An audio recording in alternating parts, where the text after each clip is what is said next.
Sa taong 3036, isang mapanganib na virus ang lumitaw sa Japan, na ginawang mga zombie ang mga nahawaan pero hindi ordinaryo. Ito ay mga mutanteng bangkay na ang mga puso ay protektado ng isang bakal na kulungan. Kumalat ang impeksyon ng mabilis, at muntik nang maubos ang sangkatauhan. Para mabuhay, nagtayo ang mga tao ng mga istasyon ng tren kung saan sila maaaring manirahan ng sama-sama, na nagko-commute sa pagitan ng mga istasyon para magtrabaho at buhayin ang kanilang sarili. Kabilang sa kanila si Akoma, isang mekaniko na responsable sa pagpapanatili ng mga tren na pinapagana ng singaw. Ngunit, pinangarap din niyang maging isang mandirigma na kayang lumabas at labanan ang mga nilalang na hindi patay. Ang unang ginawa ni Akoma para sa pangarap na iyon ay lumikha ng sandata na kayang basagin ang matibay na harang na nagtatago sa kahinaan ng halimaw. Gayunpaman, nabigo ang kanyang maraming pagtatangka, wala ni isa mang beses nagtagumpay ang kanyang sandata na tumagos sa makapal na bakal. Pero, hindi sumuko si Akoma. Kinaumagahan, sinimulan niya ang araw niya sa mabilis na pagtakbo patungo sa pagawaan. Doon, nakita at nakatrabaho niya ang kanyang matalik na kaibigan, na nagtanong kung kumusta ang paggawa ng sandata. Ipinaliwanag ni Akoma na kulang ang lakas ng baril. Ayaw niyang gumamit ng ordinaryong bala, dahil hindi siya maiiba sa ibang mandirigma sa labas. Mas pinili ni Akoma ang mga bala na tumatagos sa baluti. Iminungkahi ng kanyang mga kaibigan na dagdagan ito ng mga pampasabog para mapalakas ang resonansya ng baril. Nang marinig yun, napaliwanagan si Akoma na halos gusto na niyang umuwi ng maaga at magmadaling bumalik sa bahay para ipagpatuloy ang paggawa nito. Bigla, dumating si Lady I.M. ng pamilyang Yomokawa sa pagawaan. Naghahanap siya ng taong magkukumpuni sa baril singaw ng kanyang ama, at tinawag si Akoma para tingnan ito. Kahit medyo naiirita, pumayag pa rin siyang tumulong. Habang sinusuri niya ang baril, napansin ni I.M. ang determinadong ekspresyon nito at tinanong kung balak nitong maging isang mandirigma. Sumagot lang si Akoma na ayaw na niyang tumakbo palayo na parang duwag. Pagkatapos, tinanong niya ang babae kung sino ang balak niyang puntiryahin gamit ang sandata na iyon, pero bago pa siya makasagot, may anunsyo na dumating na ang tren ng Katsuho. Nagulat ang lahat dahil isang araw itong mas maaga sa inaasahan. Ibinaba ang isang tulay upang makapasok ang tren, naglalabas ng alon ng mainit na singaw habang gumugulong ito papasok, ang labas nito ay may bahid ng dugo. Malamang na nakaengkwentro ito ng isang grupo ng mga zombie bago dumating. Sa sandaling yun, dumating ang ama ni Lady I.M. upang salubungin ang mga bisita. Ipinaliwanag niya na bumagsak ang isa pang estasyon, na marahil ang dahilan kung bakit maagang dumating ang tren. Nang huminto ang tren, nagsimula ang inspection. Kinailangan ng lahat ng nakasakay na habarin ang kanilang mga damit upang suriin kung may mga kagat. Pagkatapos ng inspection, turno naman ang grupo ni Akoma na magsagawa ng maintenance. Habang ang iba ay nagtatrabaho sa itaas, si Akoma at ang kanyang kaibigan ay pumunta sa ilalim ng mga gulong ng tren. Doon, nakita ni Akoma ang maraming durog na labi ng mga bahagi ng zombie, na palihim niyang isinilid sa bulsa para iuwi para pag-aralan. Habang nag-iimbestiga ang dalawa, bigla siyang tinawag ng kaibigan niya para tumingin sa labas, may isang magandang dalaga na kabababa lang ng tren. Sa kung anong dahilan, nang makita siya ni Akoma, nakaramdam siya ng di maipaliwanag na pagkakakilala. Lumabas na siya ay bisita ng ama ni Lady I.M. na si Lord Kensho. Di nagtagal, may isa pang nakadamit puti ang bumabarin, at sabay silang umalis. Sa sandaling yun, nagkagulo sa proseso ng inspeksyon ng impeksyon. May isang lalaki na pinaghihinalaang nakagat at sinubukang tumakas. Mabilis siyang napaligiran at parang papatayin na nang sumugod si Akoma para protektahan siya. Ipinilit ni Akoma na hindi nahawaan ang lalaki, at kahit nakagat man siya, dapat itong ihiwalay muna sa loob ng 3 araw para obserbahan kung may sintomas. Siyempre, walang gustong makinig sa isang hamak na manggagawa na tulad niya. Sa halip, binalingan ng mga sundalo si Akoma, at sinaktan siya dahil sa pangahas na magsalita. Sa gitna ng kaguluhan, ilang labi ng zombie ang hindi sinasadyang nahulog mula sa bulsa ni Akoma, kaya pinaghihinalaan din siya ng mga sundalo. Sinamantala ng lalaking inaakusahan ng gulo at tinangkang tumakas, ngunit agad siyang binaril. Patay na, pula ang kanyang dugo, patunay na hindi siya nahawaan. Galit na galit si Akoma dahil walang nakinig sa kanya. Pagkatapos, dumating si Lord Kensho, Inutusan ng kanyang mga tauhan na muling bugbugin si Akoma, at ipinabilanggo siya sa loob ng 3 araw, binabantayan. Habang naghahanap si Akoma ng paraan para makatakas, dinalaw siya ng babae kanina. Ipinakilala niya ang kanyang sarili bilang Maymay, isang pangalan na ibinigay sa kanya ng kanyang kapatid, na labis niyang pinapahalagahan. Nagtataka, tinanong ni May kung bakit siguradong sigurado si Akoma na hindi zombie ang lalaki. Sumagot lamang si Akoma na hindi niya kayang tumayo lang at panoorin ang isang inosenteng tao na mamatay. Sinabi ni May na normal lang para sa mga tao na matakot sa mga nahawaan. Sumagot si Akoma, nagtatanong, kaya kung masyadong natatakot ang mga tao, normal na rin bang pumatay ng iba? Naniniwala si Akoma na kahit anuman ang mangyari, hindi dapat mawala ang pagkatao. Sa sandaling yun, dumating ang isa pang tren.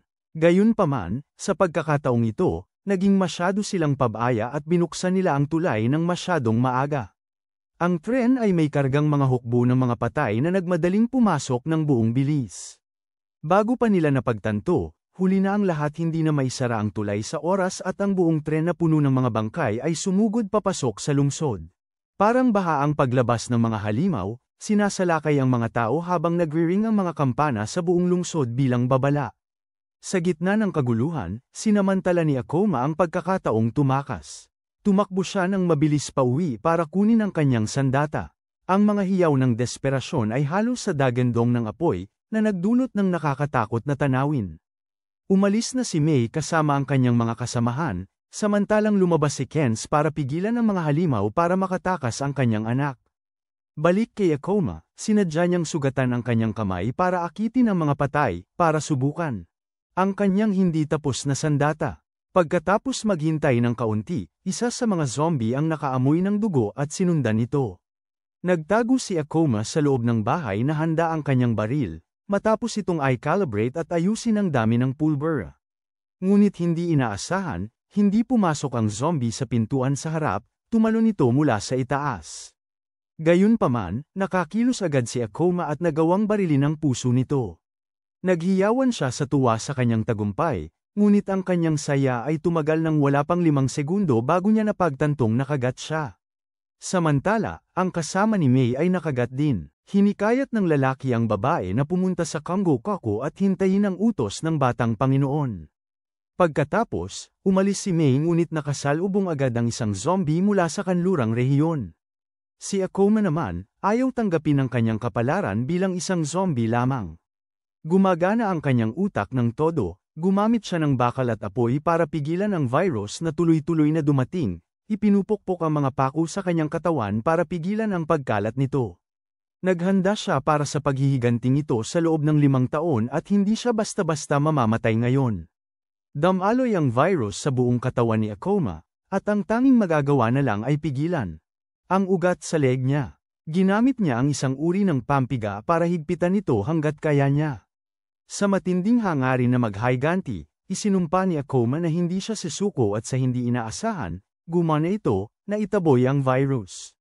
Tungkol naman kay May, sumugod ang zombie sa kanya na parang galit na toro, ngunit walang pag-aalinlangan, bumwelo siya ng sipa na tumalsik ang ulo ng nilalang, damaykit pa ang kanyang sandalyas sa malapit na haligi dahil sa lakas.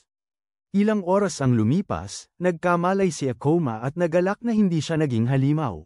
Nang sandaling yon, sumugod ang kaibigan niya para hanapin siya, at masayang sinabi ni Akoma na gumana ang kanyang armas.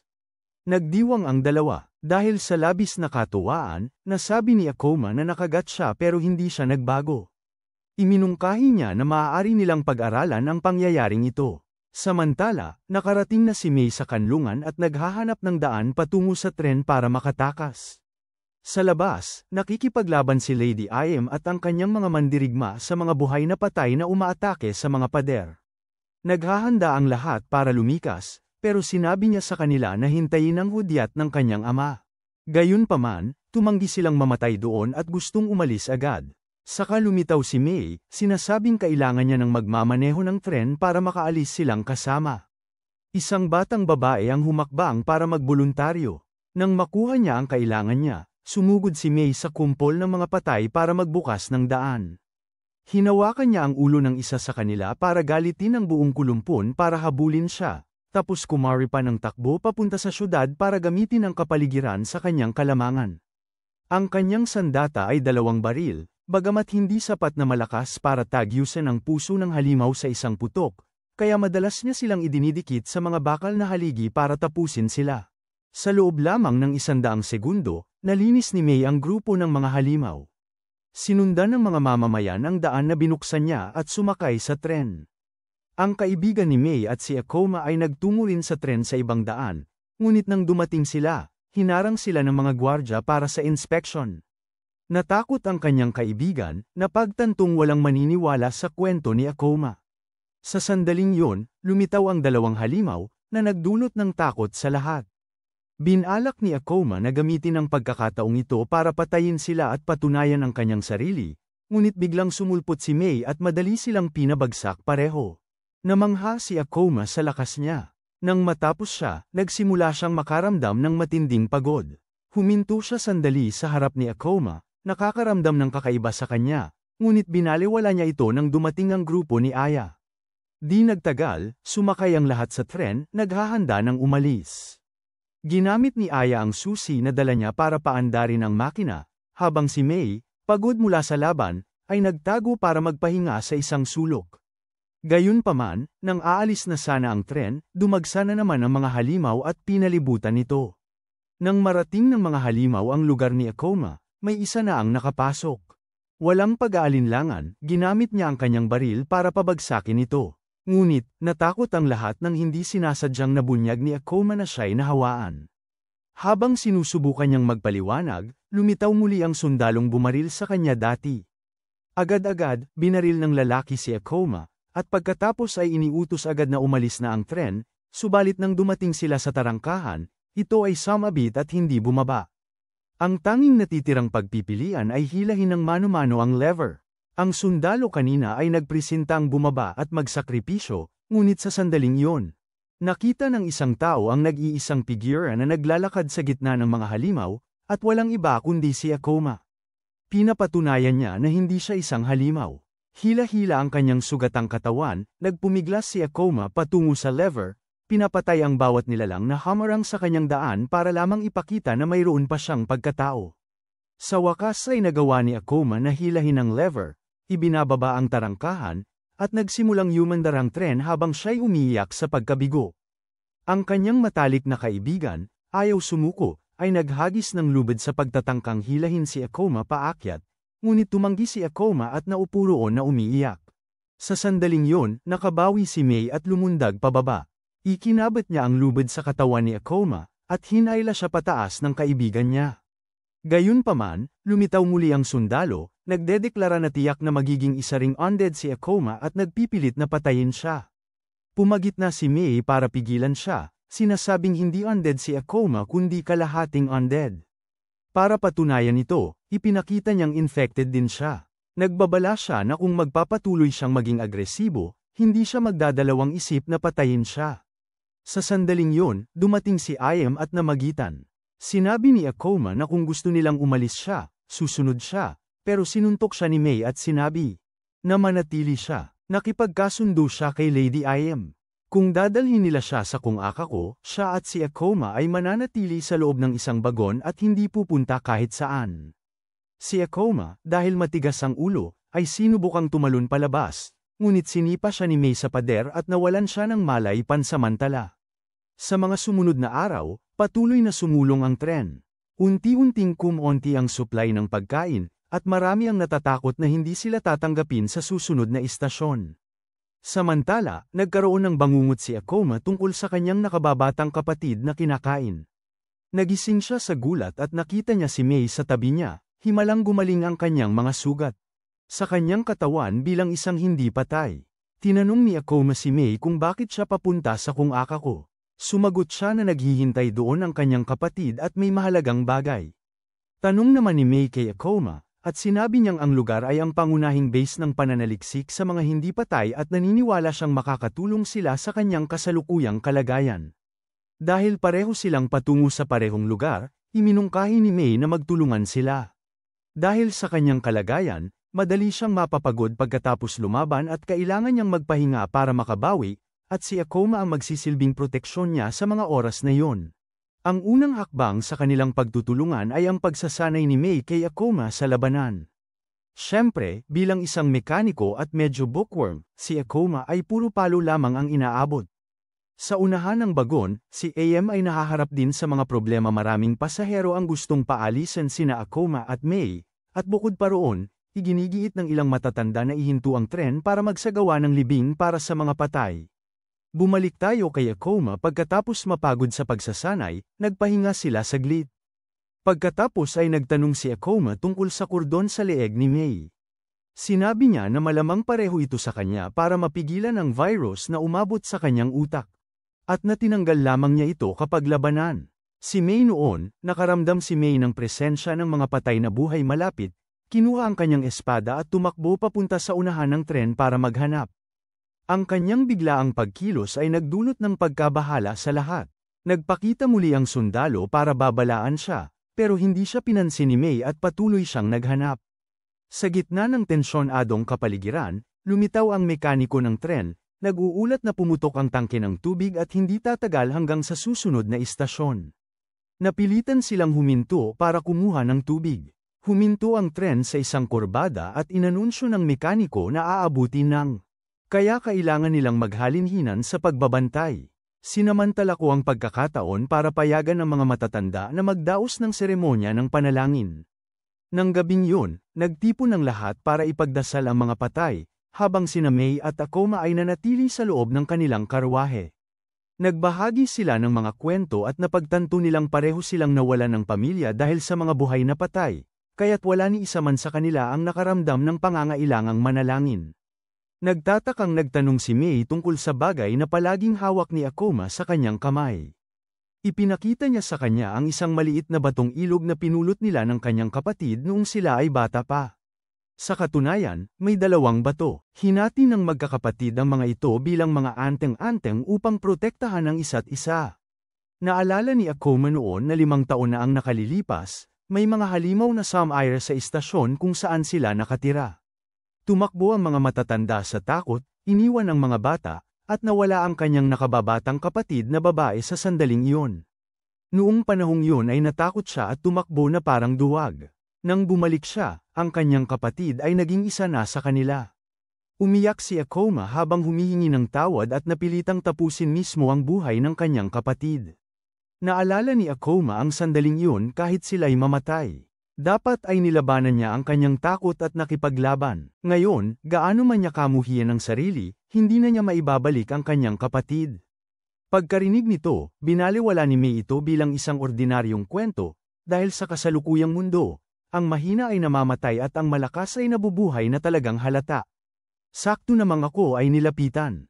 Nakaramdam si Mei ng ilang tao sa labas na gustong saktan siya at sinabi niyang hindi siya magdadalawang isip na gawan sila ng masama. Sumugod siya palabas na handang lumaban, ngunit pinigilan ko si Mei, kaya tumalikod si Mei. Sinagot ko naman ang naunang tanong ni Akoma kung sino ang tututukan niya ng baril bilang isang taong responsable sa mga tao. Binunot niya ang isang kutsilyo at sinaksak si Akoma. Tinanong niya kung bakit hindi lumaban si Akoma. Tumanggi si Akoma dahil nangako na siya na hindi tatakbo. Kahit na mailigtas niya ang kanyang sarili, hindi niya isasakripisyo ang kahit sino. Ang kanyang kalaban ay ang mga halimaw sa labas. Hindi siya kaya't hindi siya dapat mamatay. Kailangan niyang mabuhay upang pumatay, mabuhay upang maghayganti.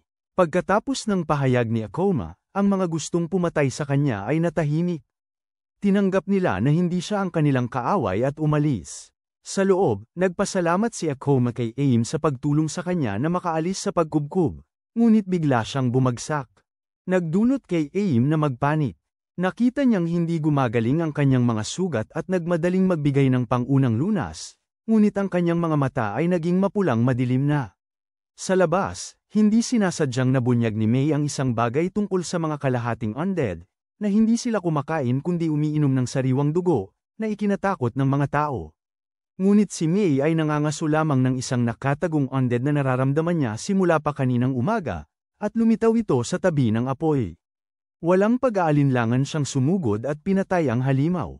May sumigaw na siya ay buntis, na ikinagulat ni Mei. Sa loob ng tren, si Akoma ay nakadagan kay Aim sa isang atake. Nang akmang kakagete na siya, sumulpot ang sundalong si Kiryu at pinigilan siya. Salamat sa suntok na yon, natauhan si Akoma. Galit na galit si Kiryu, akala niya'y nagbago na si Akoma at balak siyang saktan. Ngunit dumating si Mei para ipaalam na papalapit na ang mga patay na buhay. Sa labas, nagsimulang dumugin at sumalakay ang mga halimaw, kaya napilitang umalis ang tren kahit hindi pa ito naayos. Gustong lumabas at lumaban ni Mei, ngunit tumanggi ang mga mandirigma, dahil natatakot silang baka sila ay saktan ni Mei at Akoma. Hindi nagtagal pagkatapos kumalma ang mga bagay, ang mga pangyayari, ang pagsugod ni Aim at ang nangyari kay Mei, ang naging sanhi ng mga tao na mawalan ng pananampalataya at maghinala sa mga kalahating undead. Ayaw na nilang mamuhay sa takot at nagalit kay Aim, naniniwalang hindi na siya karapat-dapat mamuno. Inamin niya ito at isinuko ang pamumuno sa isang sibilyang leader. Nang nasa kapangyarihan na, iniutos niya na dumiretso ang tren sa bundok dahil ito ang pinakamabilis na ruta papuntang Kango-Kako. Ang mga gwardya na nagpoprotekta kay Akoma tulad ng kanyang kaibigan at ng babae ay itinulak pabalik sa huling bagon kasama sina Mei at Akoma. Sa kabutihang palad, nagawa pa rin ng kanyang kaibigang si Kurama na dalhin kay Akoma ang kanyang sandata dahil alam niyang tatanggi ang kaibigan niya na basta na lang utusan. Noong mga oras na yon, gutom si Mei at naisip ang kainin ng babaeng kasama ni Kurama. Samantala, balak na ng mga taong labas na iwanan ang karwahe ni Akoma. Bago pa nila magawa ito, isang grupo ng mga undead ang sumugod sa daan sa bundok at lumundag sa karwahe. Pinamunuan sila ng isang undead na nagprakti ng paggamit ng espada noong nabubuhay pa, gamit ang dalawang espada at mabilis na pinutol ang mga tao. Nakakulong pa rin sina Akoma at Mei sa loob at hindi makalaban sa labas. Nakarating ang balita sa unahang karwahe, nagdesisyon ang pinuno ng mga sibilyan na putulin ang karwahe para pababain ang mga kawalan dahil sa kanyang kamangmangan. Gayunpaman, pinili ni Aim at ng kanyang mga tao na harapin ang halimaw sa kanilang sariling paraan. Inakay ng kanyang grupo ang mga mandirigma para magtipon at magtanggol, na sinusugpo ang sunod-sunod na alon ng mga umaatake. Sa sandaling yun, tumakbo si Kiryu na may kung anong ideya, at tumanggiring magsawalang kibo ang grupo ni Akoma at lumabas ng karwahe para makatakas. Gayunpaman, hindi madali ang lumabas dahil madalas na pumapasok ang tren sa mga tunnel. May isang nagmungkahi ng solusyon mula sa grupo ni Kurama. Pagkatapos ng 3 tunnel pa, magkakaroon ng mahabang bukas na espasyo sa pagitan nito, na kanilang maaaring gamitin. Bumalik kay Aim, isa sa mga miyembro niya ang nakagat. Nagpas siyang magpasabog ang lalaking iyon, dinamay ang maraming patay na buhay, pero kahit iyon ay hindi nakabawas sa kanilang bilang. Sa sandaling yun bumalik si Kiryu. Sa pagkakataong ito may dala siyang katana at lumaban na parang tunay na mandirigma. Pagkatapos harapin ang maliliit na halimaw, ang patay na buhay na mandirigma ay dahan-daang bumalik sa lugar. Natural, dahil sa mas malakas nitong katawan, pinahirapan agad nito si Kiryu mula simula hanggang dulo ng laban. Sa isang punto, nagawa ni Kiryu na itulak ito sa gilid ng bagon at itutok ang kanyang espada. Sa puso nito, ngunit ang katawan ng nilalang ay sadyang matigas kaya nabali ang espada. Sa pagkabigla ni Kiryu, sumugod itong pabalik at tinamaan ang kanyang tiyan kaya siya ay malubhang nasugatan. Nang makita ito, lahat ay nagpaputok upang pilitin ang halimaw na umatras at dali-daling hinayla si Kiryu sa ligtas na lugar. Ang sitwasyon ay lubhang mapanganib. Nagmamadali ring papunta sa unahang bagon sina Mei at Akoma. Ngunit pagkatapos lumaban ng ilang sandali, si Mei ay napagod at nagutom kaya kinailangan niyang ipaubaya ang laban kay Akoma. Pagkatapos, itinali niya si Mei sa gilid ng bagon at iniwan si Kurama para bantayan siya. Gayunpaman, si Akoma mismo ay nagsimulang magpakita ng mga palatandaan ng pagkagutom at pagkapagod, ngunit nagpatuloy pa rin siya. Nang marating niya ang karwahe ni Aim kung saan sila'y nagpupumiglas sa halimaw na may hawak na espada, sumigaw si Akoma na kailangan niya ng dugo. Kailangan niya ng dugo upang labanan ang halimaw na iyon. Bilang tugon, pumayag si Aim na bigyan siya ng dugo sa isang kondisyon, na tulungan niya siyang lumaban. Pagkatanggap niya ng dugo, lubusang nakabawi si Akoma at sa isang saksak ay madali niyang napatumba ang halimaw. Nagbago ang pakikitungo ng lahat at naghiyawan sila sa tagumpay. Binawi ni AIM ang pamumuno at tinanggap nila si May at Akoma bilang mga tagapagtanggol sa ilalim ng isang kasunduan sa dugo. Magpapalitan sila sa pagbibigay ng dugo kapag kailangan ito ng isa sa kanila. Nagpatuloy ang tren patungo sa Kung Akako. Nang sumunod na mga araw, nakipagtulungan si Akoma sa mga makinista upang pagbutihin ang mga armas para sa mga mandirigma.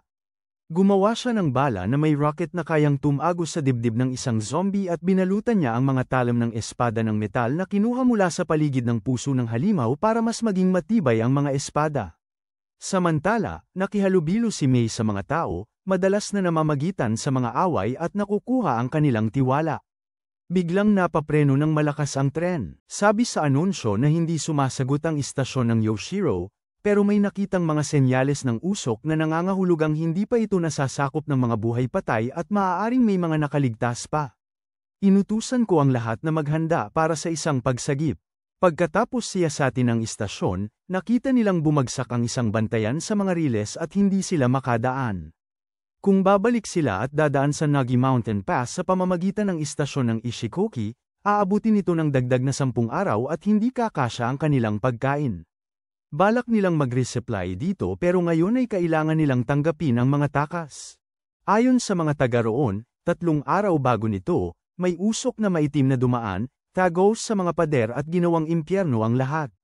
Noong mga oras na yon, nakatagpo ni May ang isang kakilala sa gitna ng mga takas at lumabas silang dalawa para mag-usap. Ikinwento niya na 20 araw na ang nakalipas, nag-imbak ang shogunate ng mga armas, hindi para labanan ang mga undead, kundi para saktan ang mga tao. Hiniling niya kay May na iulat ang kainahinalang gawaing ito sa Batang Panginoon at nag-alok ng tulong kung kinakailangan. Nagbabala rin siya kay May na mag-ingat sa kanyang mga kilos, dahil baka itapon din siya ng Batang Panginoon tulad ng nangyari sa kanya.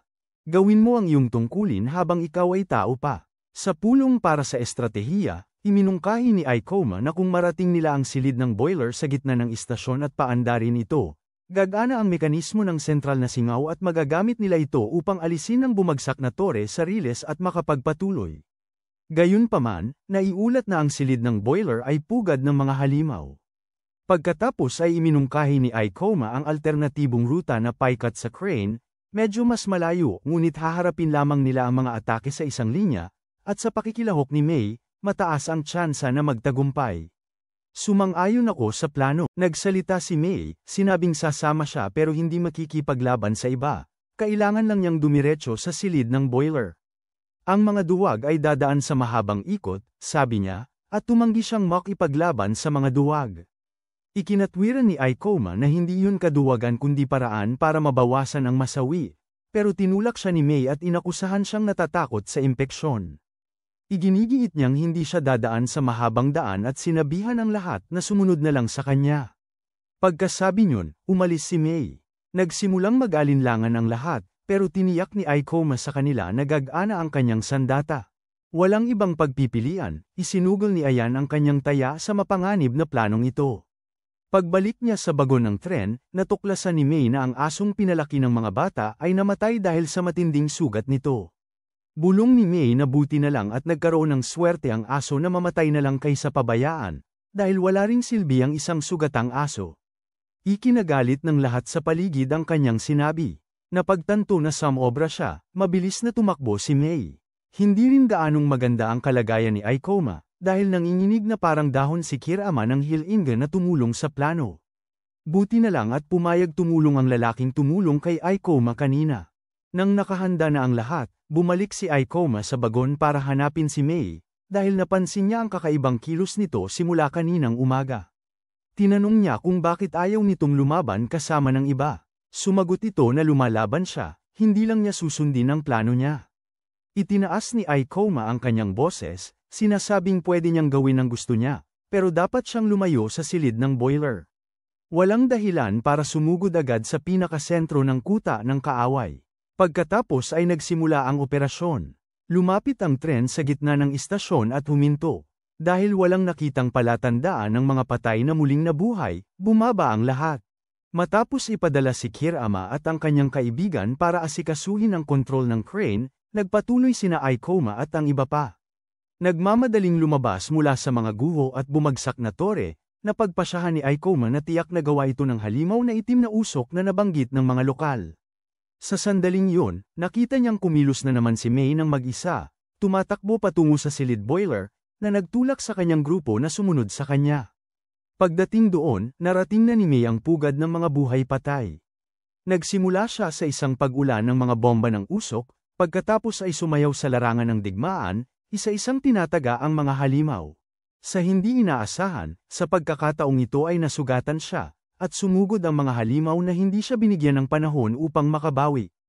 Nang dumating sa wakas ang grupo ni Ikoma, nalipol na ni May ang lahat ng mga kaaway. Kinutya niya sila sa pagiging mabagal at sinabihan silang bilisan ang kanilang trabaho. Ngunit, nang sumilip sa labas ang isa sa mga mandirigma upang magmasid, isang alon ng itim na usok ang pumasok, na nagdala ng isa pang pangkat ng mga undead.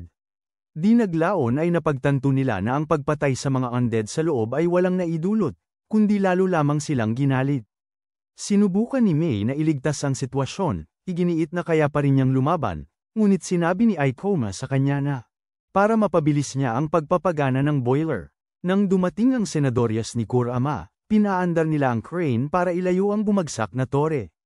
Mabilis na umatras ang lahat, pero nawala si May. Wala nang panahon si Ikoma para hanapin siya. Dali-dali siyang bumalik sa kaibigan niya, sinabi sa kanya na bumalik sa tren, at naiwan para siya mismo ang magpatakbo ng crane. Nagsimulang umakyat mula sa lupa ang mga walang buhay, nagpapatong-patong na parang bundok para makaakyat pa. Yumandar na ang tren para makatakas. Hinawakan ni Ikoma ang pinggan ng crane hanggat kaya niya. Paglingon niya sa labas, nakita niyang nakikipaglaban pa rin si May, humihina na ang kanyang mga kilos dahil sa pagod. Pagkatapos, lumitaw ang isang halimaw na may dalang espada, tinangay ang kanyang sandata at itinapon siya pababa. Napilitan si Ikoma na iwanan ang crane, pinatigil ang tren, at tumalon pababa para sagipin si May. Wala siyang malay dahil sa sobrang pagod.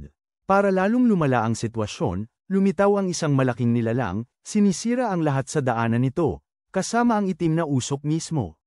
Sinugod ng halimaw ang tren, kaya napilitan ng driver na umatras pabalik sa istasyon. Pagkarating nila roon, nagsara ang mga tarangkahan. Sa kabutihang palad, pinabagal ng suportang putok mula sa estasyon ang nilalang kaya naisara nila ang tarangkahan sa tamang oras. Lumabas na ang itim na usok ay isang pagsasama-sama ng di mabilang na mga hindi buhay na pinagsama-sama. Sa kanyang mga panaginip, inaalala ni May ang sandali na pinatay ang kanyang mga kasamahan habang wala siyang magawa, isang alaala na bumabagabag sa kanya simula noon. Nagising siya at natagpuan ang kanyang sarili na nakulong sa ilalim ng mga guho. Dumating si Ikoma at, nang makita ang kanyang sakit, sinubukan siyang palayain. Sinisi ni May ang kanyang sarili para sa pagkabigo ng plano. Sumang-ayon si Ikoma na kasalanan niya yun, ngunit pati na rin sa kanya, dahil iniwan niya ang pinggan ng crane nang siya ay nahulog. Pareho silang nabigo. Hinala niya na labis na nadismaya ang iba sa kanila, kaya hindi pa sila maaaring mamatay doon, kailangan nilang makaalis at tulungan ang iba. Samantala, iniisip ni AAYM at ng kanyang mga tao na umurong sa pamamagitan ng bundok Ngagi dahil hindi nila malagpasan ang halimaw, ngunit iginiit ng driver na imposible yun kung magpasya ang nilalang na habulin sila. May nagsalita, na nagsasabing noong una ay inihampas ng halimaw ang ulo nito sa tarangkahan, karamihan sa mga hukbo ay nagkahiwa-hiwalay kaya marahil, kung susubukan nila, ay makakadaan sila. Isa pa, dahil kalahati pa lang ang nalilinis sa tore ng crane, maaari nilang subukan kung handa silang tanggapin ang kaunting sira sa tren. Nagtanong si Kurama tungkol sa 2 taong naiwan. Natural lang, lahat ay sumang-ayon na iwan sila, isa ay kumilos ng padalos-dalos, at ang isa naman ay iniwan ng misyon sa kalagitnaan, na naglalagay sa panganib sa lahat. Kailangan lang nilang harapin ang resulta ng kanilang mga desisyon. Malalim sa ilalim ng lupa, si Ikoma ay nagpupumiglas, pero halos hindi niya mailigtas si May. Sinabi niya sa kanya na iwan na lang siya ang mahihina ay namamatay. Ganoon lang talaga, tanong ni Ikoma sa kanya, kung gayon, kailan ba nagiging malakas ang mahihina? Tinipon niya ang lahat ng makita niya sa paligid nila at gumawa ng pansamantalang sistema ng pangkarga. Kahit sumuko na si May, hindi pa rin siya sumuko. Ngunit ang lubid ng aparato ni Ikoma ay agad na putol dahil sa sobrang bigat. Sa sandaling yun, nagsimula ng magbago ang katawan ni May, Umabot na siya sa kanyang limitasyon at malapit ng tuluyang maging isang ganap na zombie. Sa pagkakataong ito, talagang natakot si May, sumisigaw na ayaw niyang mamatay. Pinainom siya ni Akoma ng kanyang dugo, napagtanto na kung matagal nang hindi nakakain ang isang kalahating zombie, tuluyan na silang magiging ganap. Ngunit ang amoy ng sariwang dugo ay agad na nakaakit sa mga patay na buhay. Nagpasya si Akoma na harapin muna sila bago bumalik para iligtas si May. Sinugatan niya ang kanyang sarili gamit ang isang kutsilyo, gamit ang kanyang sariling dugo bilang pain para ilayo ang mga halimaw. Inamin niya na siya ay mahina, ngunit hindi ibig sabihin na sisuko siya. Pinasabog niya ang mga pampasabog para gumuho ang bahagi ng tunnel, hinaharangan ang kanilang daan, ngunit patuloy pa ring dumagsa ang mga undead at inatake siya. Lumaban siya ng buong lakas habang pinalilibutan siya, parami ng parami ang dumarating mula sa bawat direksyon. Samantala, muling napanaginipan ni May ang nakaraan, ang sandali kung saan ang kanyang ina ay di sinasadyang. At ibinaling din ng mga mandirigma ang kanilang mga sandata sa kanya, hanggang sa dumating ang kanyang kapatid upang iligtas siya. Nang magising si May, natagpuan niya ang kanyang sarili na nailigtas at ginagamot ang kanyang mga sugat. Sa sandaling makakilos siya, tumakbo siya upang hanapin si Akoma. Nakahiga siya sa lupa na sugatan, ngunit salamat na lang, humihinga pa rin. Tinanong ni May kung bakit pa sila buhay, hindi sila malakas, ngunit walang oras para mag-isip. Paparating na naman ang mga hindi buhay, at kailangan nilang umalis. Nagmadaling bumalik ang grupo sa tren. Kakatwa, hindi sila hinabol ng itim na halimaw, sa halip ay pilit itong pumasok sa tunnel. Ipinaliwanag ni May na nangunguha sila ng mga bangkay dahil sakim ang mga undead, kinakain ng kahit ano, tao man o hindi, para lumakas. Bumalik naman si Akoma sa crane para tapusin ang pag-alis ng bumagsak na tore. Sinabi ni May sa iba na para mapatay ang itim na usok, kailangan nilang puntiryahin ang puso nito. May nagmungkahi na gamitin ang 48 libra na kanya ng tren para wasakin ito, pero sabi ni May hindi yun sapat dahil poprotektahan ito ng mga undead. Ang kanyang estratehiya ay gamitin ang kanyan para ilantad muna ang puso, at kapag nakita na, sa kanila aatakihin. Siya na ang bahala sa huling atake, dahil nakabawi na siya para lumaban. Nang matapos si Akoma, yumandar muli ang tren. Ang halimaw, matapos sipsipin ng sapat na katawan, ay nagpatuloy sa paghabol. Inihanda ang pangunahing kanyan, at si Kurama ang inatasan na pumutok. Ang unang putok ay napaaga, kaya umahan ang mga undead sa tren, ngunit mabilis silang nilinis ni Kiryu at Akoma. Sa ikalawang pagtatangka, pinatatag ni Kurama ang kanyang asinta at matagumpay na pinaputukan ang ulo ng itim na usok, at nakita ang puso. Ang iba ay nasa kay May na.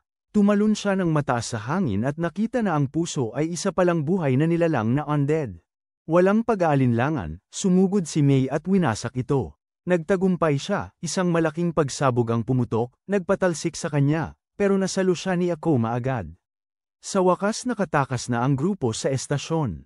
Sa mga sumunod na araw, nakita si May na tinuturuan si Akoma ng isang teknik na tinatawag na kapaw-kapaw, isang galaw na natutunan niya kay Kiryu. Humanga ang lahat sa kakayahan ni Akoma na gayahin ang mga teknik ng ganun kabilis, at inisip nila kung ano kaya ang magiging reaksyon ni Kiryu na makita ang kanyang paghawak ng espada na ginagaya ng perpekto. Ang reaksyon ni Kiryu, gayunpaman, ay bigyan si Akoma ng kaunting sakit, dahil ang basta pagkopya. Isang teknik na walang dapat ipagmalaki, isang kilos na pambata, gaya ng tahasang sinabi ni May, pinapagalitan si Kiryu dahil sa pagiging makitid ang pag-iisip. Si Kurama, na naaliw sa argumento, ay hinikayat si Akoma na nakawin ang galaw at gamitin itong muli para inisin lamang si Kiryu. Sa sandaling yun, isang malakas na sigaw ang nanggaling sa itaas na tanong nila ang isang estasyon. Ito ay ang estasyon ng Shitorai, isang lugar na inaasahan nilang sa wakas ay magdadala ng kapayapaan pagkatapos ng kanilang mahaba at nakakapagod na paglalakbay. Ang pagkakita sa mga taong naninirahan doon ay nagpaga ng loob sa lahat ng sakay ng Katsuho. Sa wakas, nakakita sila ng isang lugar na tinitirhan ng mga tao, isang lugar kung saan sila maaaring magpahinga at magpanustos. Pagkarating sa istasyon ng Shitorai, nakipagkita sina Ayam at ang grupo sa pinuno ng istasyon upang pag-usapan ang pagdaong ng Katsuho, at sa panahong yun, napagtanto rin nila ang mga mahahalagang supply na kailangan para sa nalalapit na paglalakbay, tulad ng data iron, isang mahalagang materyales na ginagamit sa paggawa ng mga bala na may mataas na bisa dahil sa mababa nitong vaporization point, pati na rin ang mga kapalit na pyesa para sa pagkukumpuni ng tren. Kasama ang damit at gamot, lahat ay kailangang mapunan agad, dahil hanggang ikawalo lang sila pinapayagang manatili, na bukas na. Ang araw na yun ay kapistahan din ng Tanabata, isang tradisyonal na selebrasyon kung saan nagsulat ang mga tao ng kanilang mga hiling sa mga piraso ng papel at isinabat sa mga puno ng kawayan.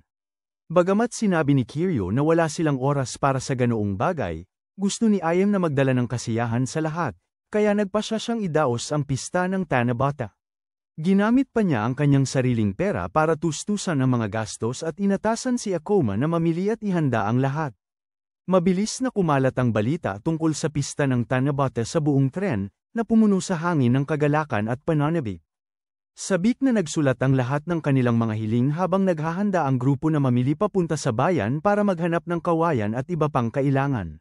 Umalingaw-ngaw ang tawanan at masayang pang-aasar habang naghahanda sila, na lumilikha ng isang mainit at umaasang kapaligiran. Pagpasok sa bayan, si Mai ay nabighani sa ganda at kasiglahan nito, na may makukulay na dekorasyon at mag-agarang kasuutan sa lahat ng dako.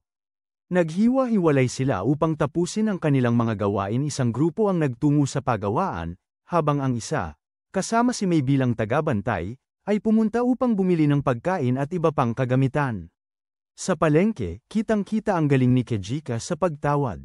Hindi siya nag-atubiling magreklamo tungkol sa kalidad ng produkto at humingi ng bawas presyo. Mula sa mga gulay na may pasa hanggang sa mga telang marupok, walang nakaligtas sa kanyang matalas na paningin. Samantala, sa ibang bahagi ng bayan, sina Akoma at Kurama ay naghahanap ng pampasabog na gagamitin bilang gatong para sa mga bala ng reaksyon.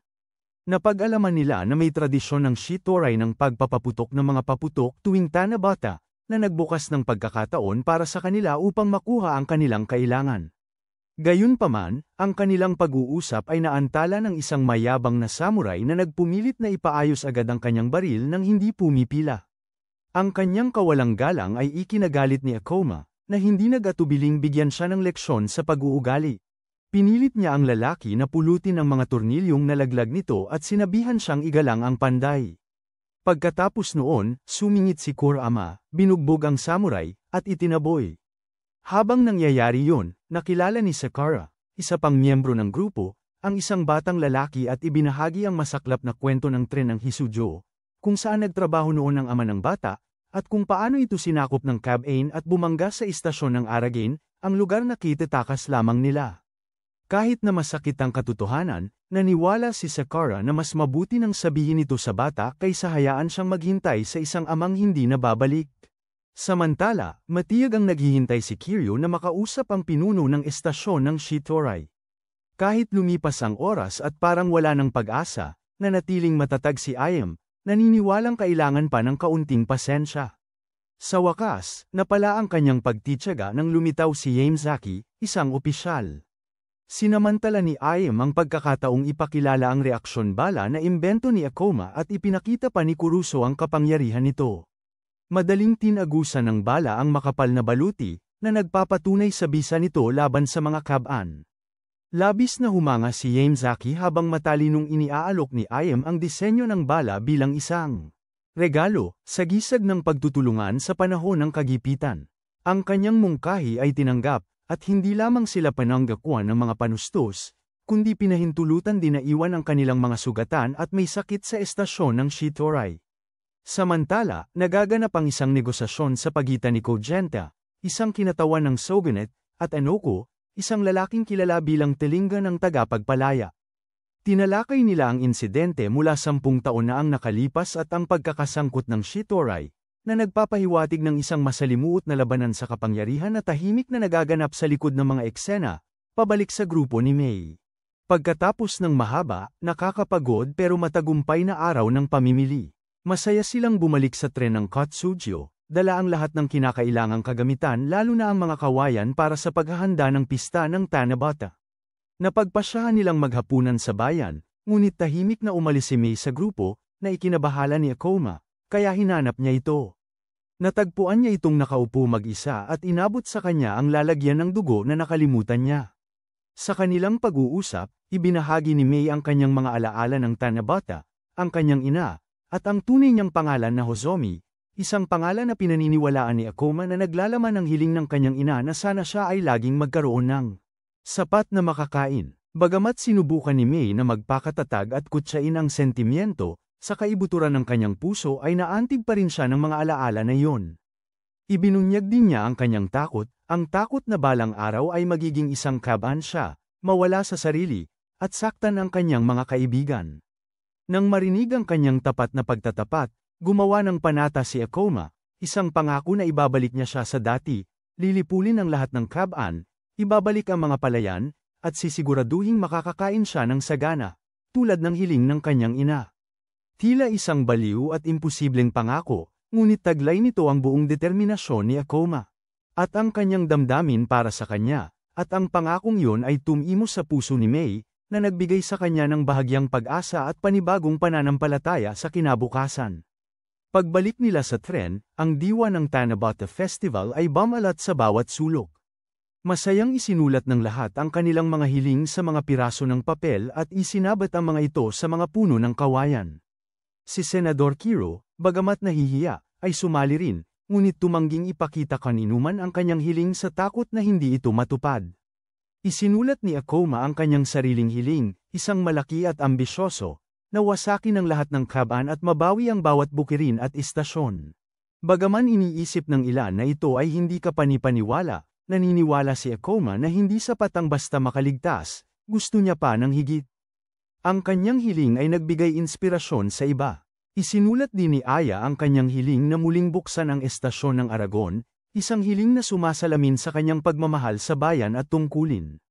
Lumitaw rin ang iba pang mga hiling, mula sa pagkakaroon ng 3 magagandang asawa, hanggang sa pagiging isang guro, hanggang sa pagmamay-ari ng sariling tren na Hayajiro, na nagpapakita ng kanilang sariling pag-asa at pangarap sa gitna ng paghihirap.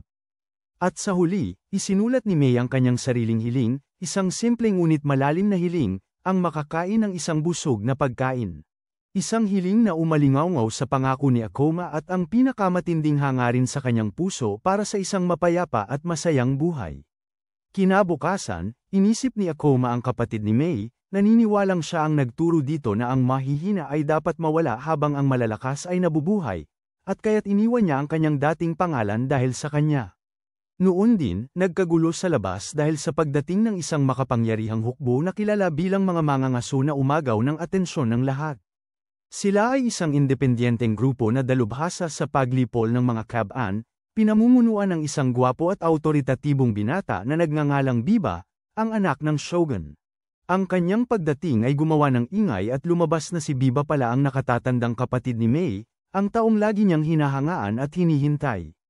Tuwang-tuwa si Mei na tumakbo sa kanya, ngunit tila malayo at malamig si Biba, nagtanong lamang kung natapos na ni Mei ang kanyang misyon. Nang malaman niyang namatay si Shimen, hindi siya nagpakita ng kahit anong lungkot. Ang kanyang kilos at presensya ay nagpaduda kay Akoma, kailangan niyang kumpirmahin kung ang lalaking ito ba talaga ay isang bayani. Sa gitna ng malakas na hiyawan para kay Biba Sama, ang tagapagligtas, at mabuhay si Biba, sabik na ipinakilala ni Mei. Ang kanyang ampun na kapatid sa kanyang mga kaibigan na nasa Kotsujo, binabanggit na may isa pang halos kaban na katulad niya sa tren, isang kakaibang binata na nagngangalang Akoma, isang detalye na nakakuha ng pansin ni Biba. Sa sandaling yun, dumating si Ayem at ipinakilala ang kanyang sarili bilang miyembro ng pamilya Yomokawa, at isiniwalat din ang kanyang kaugnayan kay Elder Dogen Makino, na hindi sinasadyang ipinapakita na patungo rin sila sa Kangokaku tulad ni Biba. Ipinahayag niya ang kanyang pasasalamat kay Mei at nagulat nang malaman na si Mei ay kapatid ni Biba. Gayunpaman, nilinaw ni Biba na si Mei ay hindi niya tunay na kapatid. Hinayaan lamang niya na tawagin siya nitong kapatid. Buong pagmamalaking itinuro ni Mei si Akoma, ipinakikilala siya bilang kanyang tagapagtanggol, ngunit taliwas sa kanyang inaasahan, hindi naging palakaibigan si Akoma. Agad niyang hinarap si Biba, tahasang kinukwestiyon ng malupit na pilosopiya na ang mahihina ay nararapat mamatay na itinanim ni Biba sa isipan ni Mei, na lumikha ng agarang tensyon. Gayunpaman, kalmadong pinawi ni Biba ang sitwasyon sa pamamagitan ng pagmumungkahi na magpa-check up si May at pag-imbita kay Ayam at Akoma sa kanyang bagon upang mag-usap ng pribado. Sa loob ng tren ng Kokuho, ipinakita ni Biba ang ibang panig ng kanyang sarili habang personal niyang inaayos ang isang teknikal malfunction, hindi alintana ang posibilidad na madumihan ang kanyang damit, sinasabing ang paglaban kay Kaban ay marumi na talagang trabaho. Samantala, sa ibang lugar, si Kiryu ay ininis ng isa sa mga tauhan ni Biba, si Harobay, na madaling kinuha ang kanyang sandata, isang pagpapakita na naglalayong ipakita ang mas mahusay na kasanayan at lakas ng mga mangangaso. Ang pag-uusap sa pagitan ni Biba at Akoma ay nagpatuloy, nakasentro sa kanilang magkasalungat na pananaw tungkol sa kaligtasan. Ipinagtanggol ni Biba ang kanyang pilosopiya, na sinasabing ang pagiging malakas at ang pagkawala ng mahina ay batas lamang ng mundo. Gayunpaman, iginiit niyang wala siyang balak pabayaan ang mahihina. Sinikap niyang iligtas sila sa pamamagitan ng pagtuturo sa kanila na maging malakas at ipaglaban ang kanilang sarili. Ginawa pa nga niyang halimbawa si May, sinasabing na iligtas niya ang sarili sa pamamagitan ng pagpiling lumaban at maging malakas, isang pahayag na direktang sumalungat sa mga paniniwala ni Akoma. Habang umiinit ang kanilang pagtatalo, biglang sinalakay ang estasyon ng isang malaking pangkat. Dali-daling lumabas si Akoma para lumaban, habang si Biba ay nagtungo para makipagkita sa kanyang mga tauhan at maghanda para sa laban. Nang magsimula ang laban, nagpakita ng nakakagulat na lakas ang hukbo ng mga mangangaso ni Biba. Matapos pabagalin ng mga kanyan ang pagsulong ng mga kabaan, sumugod sila sa labas ng pader, hinarap ang mga halimaw gamit ang magagaan na armas. Isang matapang at epektibong taktika na ikinagulat ng mga nasa loob ng Kotsujo. Ang Heijiro ni Biba, ang Kokujo, ay nagpakawala ng mga bombang nakakapaso, ginawang dagat ng apoy ang larangan ng digmaan na tumupok sa mga nilalang. Pinanood ni Biba ang laban ng mahinahon, napansin ang marahas na pakikipaglaban ni Akoma at nagkomento sa mataas nitong pagtitiis sa sakit. Pagkatapos ay inutusan niya si May na alisin ang isang espesyal na kabaan, at ang paglitaw ng isa pang kalahating kabaan sa hanay ni Biba ay nagdulot ng malaking pagtataka. Gayunpaman, sa gitna ng matinding labanan, may isa pang plano na lihim na bumubuo. Lumapit si Enoko, isang assassin, kay Biba at ibinunyag na ipinadala siya upang patayin ito, ngunit ngayon ay nais niyang traidorin ang kanyang Panginoon at pumanig kay Biba. Malamig na tinanggihan ni Biba ang kanyang alok, at sinabing wala siyang pakinabang sa ganoong uri ng tao. Sa isang desperadong pagtatangka, sinubukan ni Enoko na sumugod, ngunit mabilis siyang pinabagsak ni Biba. Habang nagmamakaawa ng buhay si Enoko, hindi nag-atubili si Biba at pinatay siya, na sinasabing si Enoko, na nagtataglay ng mga kaisipan ng pagtataksil, ay mahina at kaya't hindi karapat-dapat sa awa. Nasaksihan ni Akoma ang buong pangyayari, puno ng galit at pagkasuklam. Hindi niya napigilan ang sarili, sinugod niya si Biba at tinanong kung bakit nito pinatay ang lalaking nagmamakaawa ng tulong. Agad namang ipinagtanggol ni Kurama si Biba, iginigiit na si Biba ang nasa panganib. Kinailangan ni Aem na humingi ng paumanhin para sa inasal ni Akoma. Si Biba, sa paraang kalmado at planado, sinamantala ang sitwasyon, pinalabas na ang insidente ay isang bigong pagtatangka sa kanyang buhay at nagmungkahing samahan ng kanyang mga tauhan ang Katsuhiro papuntang kung Akako. Bagaman sumang-ayon si Aem, hindi niya maalis ang matinding pakiramdam ng pagkabahala na nanatili sa kanya. Nang makipag-usap si Akoma kay Kurama, ang kanyang mga hinala ay tila lalong nagiging makatwiran kung hindi nakagat ng isang kabaan si Mei. Kung gayon marahil ay sinadya siyang gawing isang kalahating kabaan. Biglang bumalik ang masasakit na alaala mula sa nakaraan ni Mei, ang imahe ng kanyang kapatid na nagligtas sa kanya matapos ang pagkamatay ng kanilang ina. Ngunit kasabay nito ay itinanim sa kanya ang malupit na paniniwala na ang kahinaan ng kanyang ina ang humantong sa kanyang kamatayan, at upang makaligtas, kailangan niyang maging malakas at hindi kailanman umasa sa kahit sino muli. Hinuberan siya ni Biba ng pangalang Hatsumi at binigyan ng bagong pangalan, Mei, na nangangahulugang walang pangalan bilang pagpapahayag ng kanyang bagong buhay, isang mandirigma na walang nakaraan, na ang tanging layunin ay lumaban. Sa pagbabalik sa kasalukuyan, binigyan ni Biba si Mei ng bagong misyon, upang kunin ang Master Key ng Katsuhiro mula kay Aem. Mahusay niyang tinukso ang pagmamalaki ni Mei sa pamamagitan ng pagtatanong kung mas malakas ba si Aem sa kanya. isang tanong na tumama mismo sa kanyang pagnanais na patunayan ang kanyang sarili at makuha ang pagkilala ng kanyang kapatid. Samantala, ang sabuatan ni Biba ay lalong nagiging malinaw. Hinarap niya si Hiraizuka, na sangkot sa tangkang pagpatay, at pinilit siyang isiwalat ang utak sa likod nito. Sa wakas, nabunyag ang katotohanan tungkol sa pagkakanulo 10 taon na ang nakalipas, nang iniwan ang hukbo ni Biba para mamatay sa kamay ng shogun. Kasabay nito, natuklasan ni Akuma at ng iba pa ang isang mas nakakapangilabot na katotohanan. Si Biba ay nagdadala ng malaking bilang ng kaban sa kanyang tren, ang Kokuho. Pagkatapos, nagpunta si Mei para makipagkita kay Aam upang hingi ng susi. Nang mag-atubili si Aam, nagpakita ng pagkagalit si Mei, kumbinsido na madali niya itong malalampasan. Ang mahinang Aam. Gayunpaman, matalinong namagitan si Yakina, binigyan si Mei ng isang huwad na susi upang pag-aanin ang sitwasyon. Ngunit, mabilis na natuklasan ni Biba ang panlilinlang at napagtanto na hindi pa rin lubos na nagtitiwala sa kanya ang mga tao sa loob ng Katsuhiro. Sa sandaling yun, pinuntahan ni Akuma ang bagon ng kargamento na puno ng mga kaban at hinarap si Mei.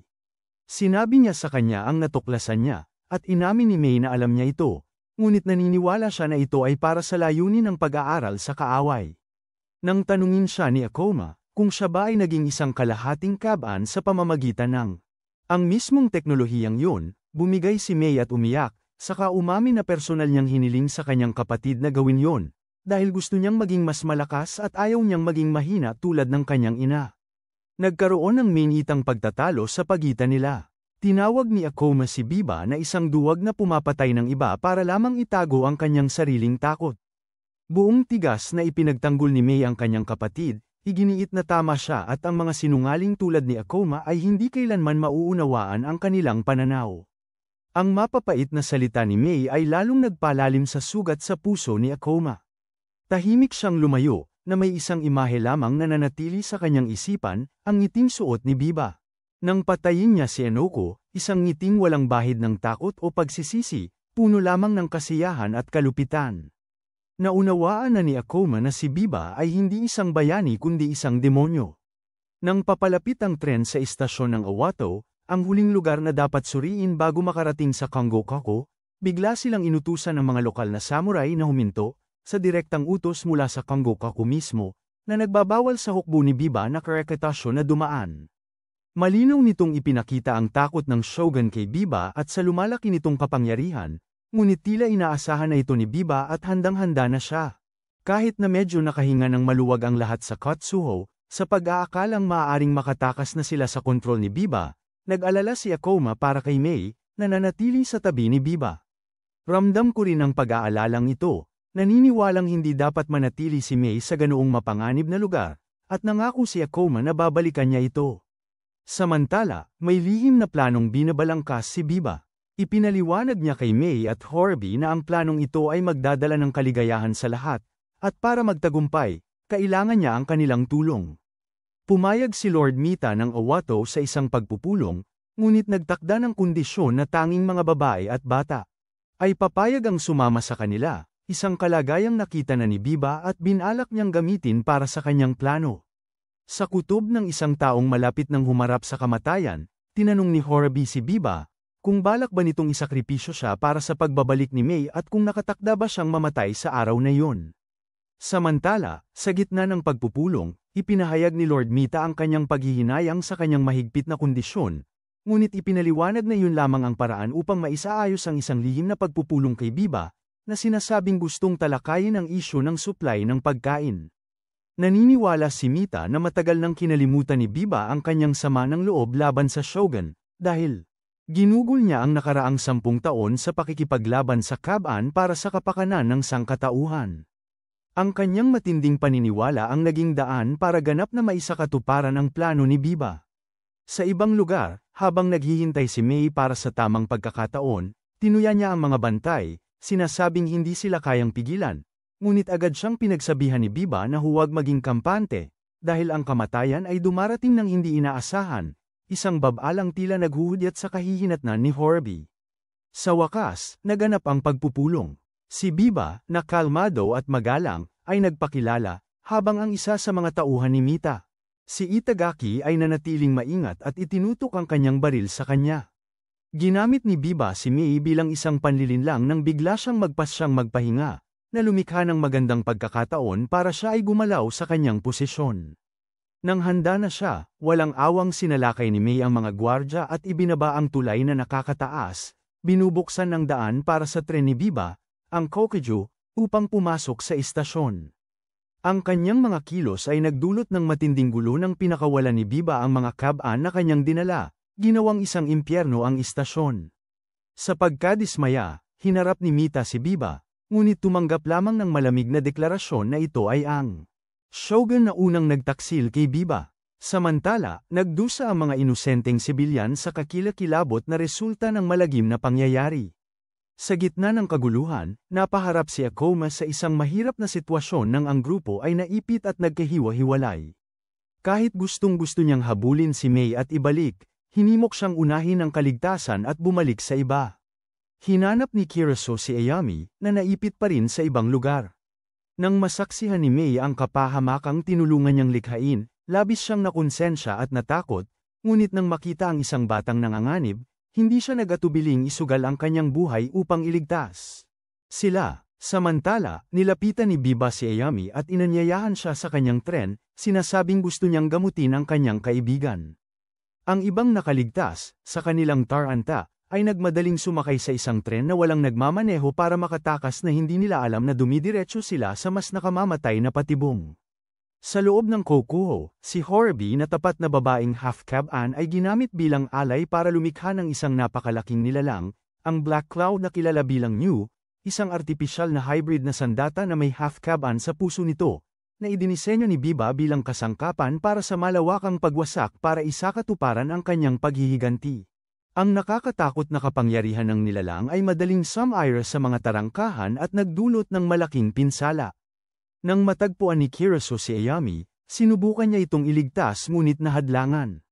Nagbanta akong sisirain ang isang mahalagang bagay para pilitin ang mga sundalo na palayain siya. Ngunit sa sandaling yun, si Horobi na ganap na nagbago sa isang halimaw ay inatake si Biba at lahat ng malapit. Personal na tinapos ni Biba ang buhay ng kanyang tapat na tauhan, samantalang si Akoma ay nahuli at dinala sa loob ng tren. Hinawakan siya ng mga tauhan ni Biba, kinuha ang kanyang dugo at binalaan siya na ang mahalaga lang sa kanila ay tungkol sa kanyang dugo at hindi magdadalawang isip na saktan siya kung lalaban siya. Sa huli, tumayo si Biba sa harap ng lahat at ipinahayag na palalayain niya ang mga lupain, mga tao, at maging ang kanilang mga takot sa pamamagitan ng pagwasak sa kastilyo ng shogun sa Kangokaku, na tinawag niyang simbolo ng kaduwagan ng sangkatauhan.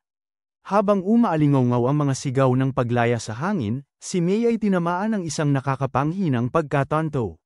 Lahat ng sinabi sa kanya ng kanyang kapatid, lahat ng kanyang mga pangako at mga ideal ay pawang kasinungalingan. Sa loob ng masikip at nakakasakal na mga bagon ng Kokuho, lumalaki ang tensyon habang ang mga bihag nagkahiwa-hiwalay at inilipat. Si Sakura, isang duwag na traidor, ay walang hiyang nagpahayag na ang kanyang patakaran ay basta na lang sumunod kung sino ang pinakamalakas, habang sinubukan ni Kiraso na ipasa kay Akoma ang isang mahalagang bagay na inihanda ni Yakina. Sa sandaling yun, nakakadurog pusong mga tagpo ang naganap. Isang lalaki ang nagmakaawa ng awa para sa kanyang asawa, kusang loob na ibigay ang kanyang sariling dugo sa halip niya, kahit na nag-aalok ng sapat para sa 4 na tao para lamang iligtas ang kanyang buhay. Ngunit ang kanyang gawa ng pagmamahal ay kinutya at hinamak ni Warabi, na nagtamasa ng malupit na kasiyahan sa pagmamaliit. Siya, pati isang babaeng mataba ay naging target ng kanyang pang-aasar. Sa kabila ng pagiging mahigpit na binabantayan, nagawa ni Akoma na Senadorya-san si Kiraso na kikilos sila sa susunod na gabi kapag dumating ang mga sundalo para kumuha ng dugo. Iyon ang magiging sandali ng kanilang pagliligtas at pag-aalsa. Samantala, sa ibang bahagi ng tren, si Aya ay napilitang makipag-usap ng masinsinan kay Biba. Iginigiit nito na kumbinsihin niya ang kanyang tiyuhin, si Elder Makino, na buksan ang mga tarangkahan ng Kung Akako at isaayos ang isang pagpupulong sa pagitan nito at ng kanyang ama. Para sa kaligtasan ng lahat, labag sa kalooban ni Aya na pumayag, ngunit tinanong niya si Biba tungkol sa kanyang tunay na intensyon. Ibinunyag ni Biba ang kanyang masaklap na nakaraan. 10 taon ang nakalipas, noong siya ay 12 taong gulang pa lamang, ipinagkatiwala sa kanya ang pamumuno sa isang hukbo ng 400,000 sundalo patungo sa Kyersoo upang puksain ang mga kabayan. Matapang silang lumaban at muntik ng magtagumpay, ngunit biglang naputol ang kanilang supply ng pagkain at armas, kaya't sila'y naiwan at pinatay ng mga kabayan. Ang nasa likod nito ay walang iba kundi ang kanyang sariling ama, ang shogun. Kaya naman, ang tunay na layunin ni Biba ay paghihiganti. Hangad niyang personal na parusahan ang amang nagtraidor sa kanya. Sa bagon kung saan nakakulong ang mga bihag, inilatag ni Akoma ang isang detalyadong plano sa kanyang mga kasamahan. Ang kanilang layunin ay makuha ang kontrol ng silid makina ng Kokuho, ang puso ng tren, at para magawa yon, kailangan nilang nakawin ng susi mula sa isang sundalo na nagdadala ng dugo sa bagon kung saan iniimbak ang mga kaban bawat gabi. Bagaman mapanganib ang plano, wala silang ibang pagpipilian. Ang kanilang buhay at ang kaligtasan ng Kung Akako ay nakataya. Higit pa sa pagliligtas kay Ayam, determinado rin si Akoma na ibalik si Mei kahit ayaw niya. Nang mausisang itanong ni Kyersoo kung naaalala niya ang kanyang yumaong kapatid na si Hatsune kay Mei, si Akoma ay matatag na. Itinanggi niya, ngunit kalaunan ay inamin ang tunay niyang nararamdaman. Para siyang may naririnig na boses sa loob niya na nag-uudyok sa kanya na iligtas si Mei sa pagkakataong ito, na itigil ang pagtakbo. Napagtanto ni Kyersoo na ang boses na ito ay hindi galing sa anumang sobrenatural na kapangyarihan, ito ay galing sa sariling puso ni Akoma, isang katotohanan na nagpapakita kung gaano kalalim ang pagmamahal ni Akoma kay Mei. Halos kasabay nito, hinarap ni Mei ang kanyang kapatid. Tinanong niya si Biba tungkol sa pagkuha ng dugo mula sa mga pasahero ng Kokuho. Tumugon si Biba ng isang malabong tanong, nagtatanong kung ano nga ba talaga ang isang kaban. Sabi niya, ang paglitaw ng kaban ay nagpakita lamang ng tunay na mga kaaway na dapat puksain. Nang magmukhang naguguluhan si Mei, tinanong siya ni Biba kung natatakot ba siya sa kanya, isang tanong na naghudyat ng lumalaking hidwaan sa kanilang relasyon. Pero agad namang lamambat ang tono ni Biba, marahang tiniyak sa kanya na hindi niya sasaktan ang mga sakay ng Kokuho basta hindi sila lalaban. Napakalma si Mei sa pangako, pero sa likod nito ay may madilim na plano. Lihim na inutusan ni Biba ang kanyang mga tauhan na kailangang ituwid ng tama si Mei. Samantala, abala ang grupo ni Akoma sa paghahanda para sa kanilang pag-aalsa, hindi alam na panganib ay palapit na. Nang dumating ang oras, isinagawa ni Akoma at ng kanyang mga kasama ang kanilang plano. Sa tulong ni Kyersoo, gumawa si Akoma ng kaguluhan para guluhin at iliga ang mga bantay. Matapos nakawin ang mga susi, binuksan ni Kyersoo agad ang mga selda ng mga bilanggo, at sabay-sabay nilang sinimulan ang kanilang pag-aalsa, na ikinagulat ng lahat.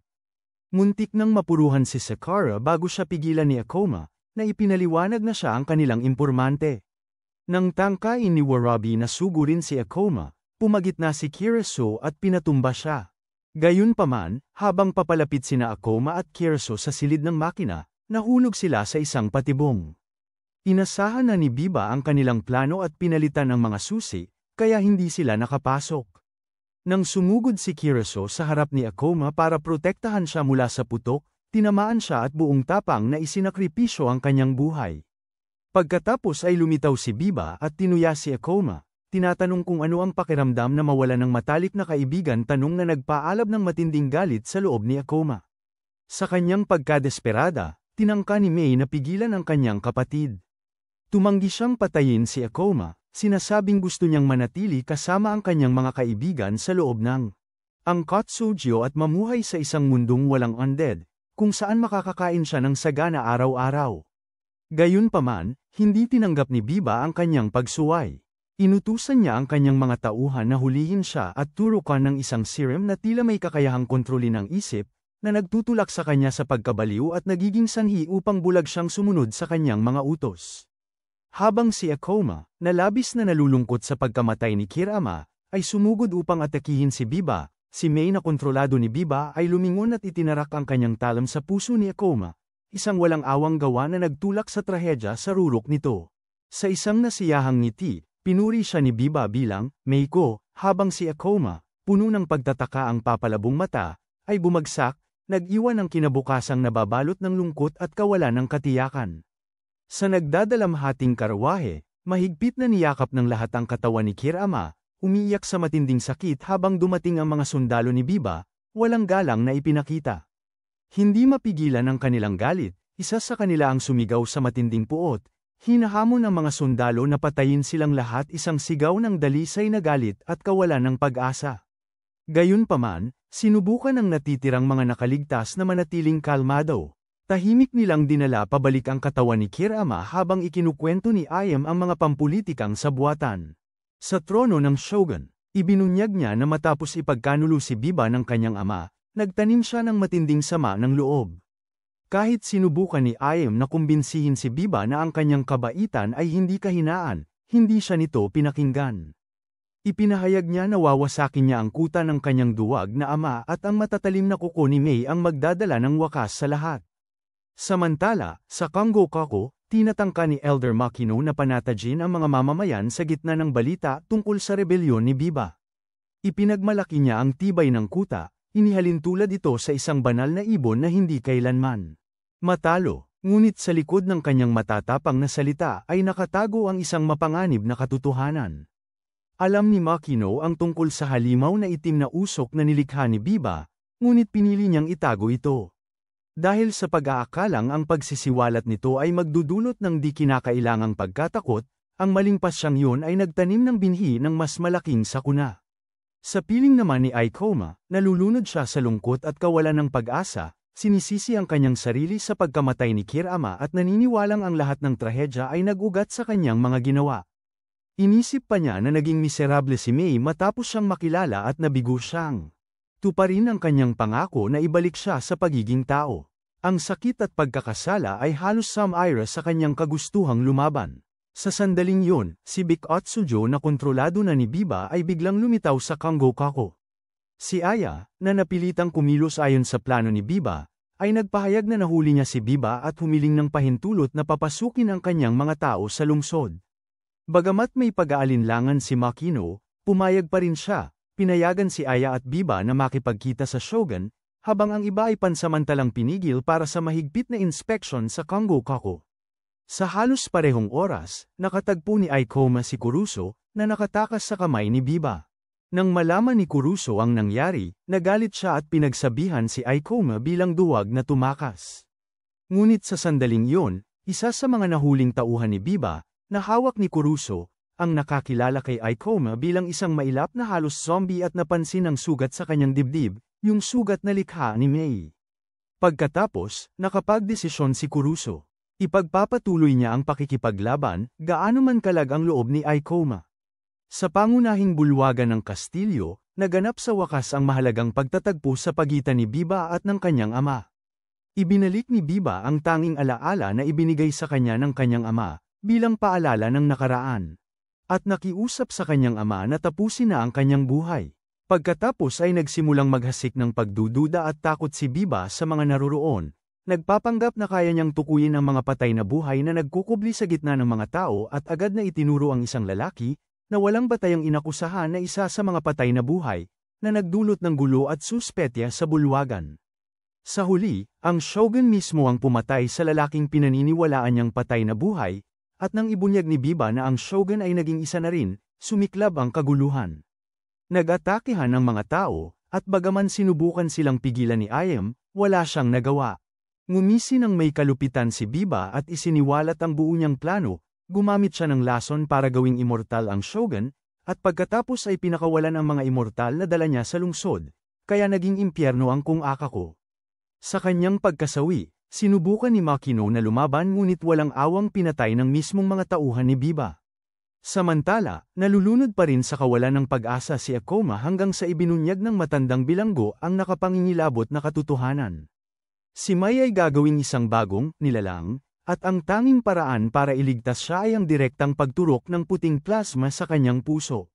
Ipinaliwanag din ng matanda na ang sugat na ginawa ni Mai kay Akoma, bagamat malala, ay hindi nakamatay tanda na may natitira pang pagkatao sa kanya at sinadya niyang patawarin ang buhay niya. Ang katotohanan ito ay nagpaalab muli ng pag-asa sa loob ni Akoma. Nagdesisyon siyang huwag sumuko at nagpumilit na turukan siya ng matandang lalaki ng itim na plasma, isang bagay na nagpapasigla sa virus ng mga undead at nagpapalakas ng kapangyarihan nito. Bagamat alam niyang susunog ito sa kanyang buhay sa maikling panahon, hindi nag-atubili si Akoma, dahil ang tanging layunin niya ngayon ay patayin si Biba at iligtas si Mai. Sa sandaling yun, habang ang lakas ng mga hindi patay ay dumadaloy sa kanyang katawan, si Akoma ay naging ang taong maipagmamalaki niya, isang bayaning handang isakripisyo ang lahat para protektahan ang kanyang mahal. Noon, si Mai ay naturukan na ng serum ni Biba at nagsisimula ng magbago. Sa kanyang nakakatakot at panandaliang nawawalang katinoan na kalagayan, hinarap ni Akoma ang isang matinding laban sa kanyang sarili. Nang makita siya ni Kiriso sa ganoong kalagayan, hindi siya nag-atubiling ipaalala sa kanya ang kanyang pangako na papatayin si Akoma kung tuluyan siyang maging hindi patay. Samantala, ang matandang bilanggo ay nagbunyag ng isa pang malungkot na katotohanan tungkol sa plasma.